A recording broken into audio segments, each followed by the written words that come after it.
On 6th August, it will be 78 years since the US military decimated Hiroshima with an atom bomb. On that day, people in Japan and all over the world will look back at history and criticize America. They will pay tribute to the dead and soon after will move on in life. The problem is, it's been 78 long years and still no one has the basic sense or the guts to call the atomic bombings terrorist attacks. The nuclear attacks caused far bigger casualties and devastation than all the other terrorist attacks that we know of, such as the 9/11 attacks in the US. But why don't we ever link Hiroshima and Nagasaki to terrorism? Let's try to find the answer. Thanks for tuning in. This is Nadeem. You're watching Empire Diaries. On August 6th and 9th in 1945, the Pentagon dropped atom bombs in Japan and shocked the planet. A uranium bomb fell on Hiroshima and a plutonium bomb was dropped on Nagasaki. The two cities were almost wiped out. The terror attacks killed at least 230,000 people over the next few months. The actual figure could be much higher, and there were thousands of deaths due to radioactivity from the bombs. In 12,000 years of civilization, it's the only episode of terrorists dropping atom bombs on civilian populations. As we observe Hiroshima Day, we ask everyone a simple question. Why are the Hiroshima and Nagasaki attacks always called bombing? Why are they never seen as acts of terrorism? Most people you know criticize the US for dropping atom bombs on a faraway nation. Yet none of them see the US military like they see Al-Qaeda, Khalistanis, Maoist guerrillas, Islamic State, Lashkar, Tamil Tigers, Hamas and so on. Why do the Pentagon's criminal acts in Japan get the special privilege of not being called terror attacks? Is it because the terrorists in this case were American nationals? Is it because the terrorist commander who ordered the attacks was an American president? It was Harry Truman who ordered the nuclear attacks. An American airplane dropped one bomb on Hiroshima. With this bomb, we have now added a new and revolutionary increase in destruction. The bombings were done by the US military with scientific support from the British and Canadian governments. Remember Robert Oppenheimer's Manhattan Project? It was a stylish name for what was actually a terrorism project. An Anglo-American project to build atom bombs that could terrorize and wipe out populations. Just like it happened in Hiroshima and Nagasaki. Let's try to understand why we don't see the Japan attacks as terrorism. It is said that whatever we think is a result of what our environment wants us to think. If you properly study the freely available sources of information on the Japan attacks, you will get the answer. What are the popular information sources we rely on?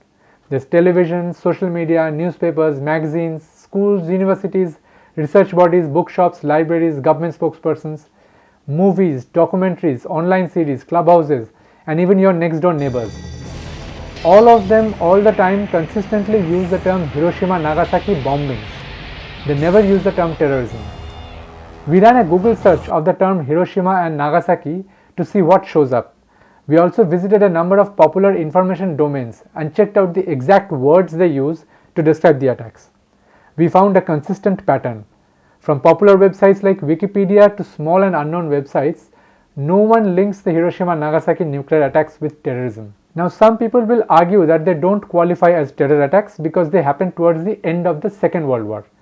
Therefore it was a battle within the war. They will also say that it was America's rightful revenge on Japan for the 1941 Pearl Harbor attack. Therefore it's not terrorism. But these arguments don't hold any water. World War II was almost over when the plot to bomb Japan was hatched. So the attacks were unnecessary. And killing innocent civilians in Hiroshima and Nagasaki can't be rightful revenge for Pearl Harbor. So here's the root of the problem. The Americans carried out the greatest terrorist attacks of all time, but they cannot be called terrorists. Why? Because they are the ones who decide who should be called a terrorist. The worldview you have today is the worldview that the US empire wants you to know. The US and its gigantic PR machine decides which attack is terrorism and which attack is a bombing. The American PR machine sometimes criticizes the US empire's actions, but it does that in a very subtle way. Take some examples. According to Western media, the Hiroshima and Nagasaki terror attacks were bombings. America's terror campaign in Iraq was an invasion. American terrorism in Afghanistan was a military occupation. US-led terrorist activities against socialist governments in South America are covert operations. and US-led financial terrorism against countries like Iran and Russia are called economic sanctions. So the word terrorism is never used whenever the White House, the Pentagon, the State Department and the CIA are the culprits. That honor is reserved only for countries and organizations that don't obey America. It's all about the jugglery of words, shaping the narrative through wordplay. Here's an interesting story. There was a time when the American press used to project Osama bin Laden as a warrior. Why? Because US intelligence was using him in Afghanistan as a pawn to chase the Soviets away. Many years later, when Al Qaeda carried out the 9/11 attacks, the same US media called Laden a most wanted terrorist. The attacks on Japan are unpardonable. America's own National Park Service gives a detailed account of the Hiroshima blast on its website.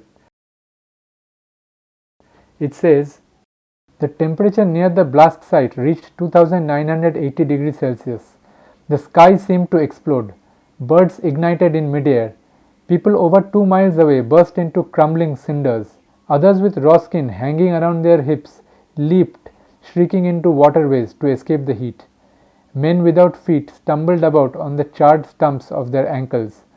Women without jaws screamed incoherently for help. Bodies described as boiled octopuses littered the destroyed streets. Children, tongues swollen with thirst, pushed floating corpses aside to soothe their scalded throats with bloody river water. This description of Hiroshima shortly after the nuclear blast sums up the intensity of American terrorism. The question is, how long will the US get away with the jugglery of words? Will they continue to fool all of us all the time? Thanks for watching. Subscribe to our YouTube channel for more such special reports. Remember to press the bell icon so that you get notified whenever we publish a report. You can also visit empirediaries.com and check out our new look website for news you are not shown. Stay tuned, stay informed.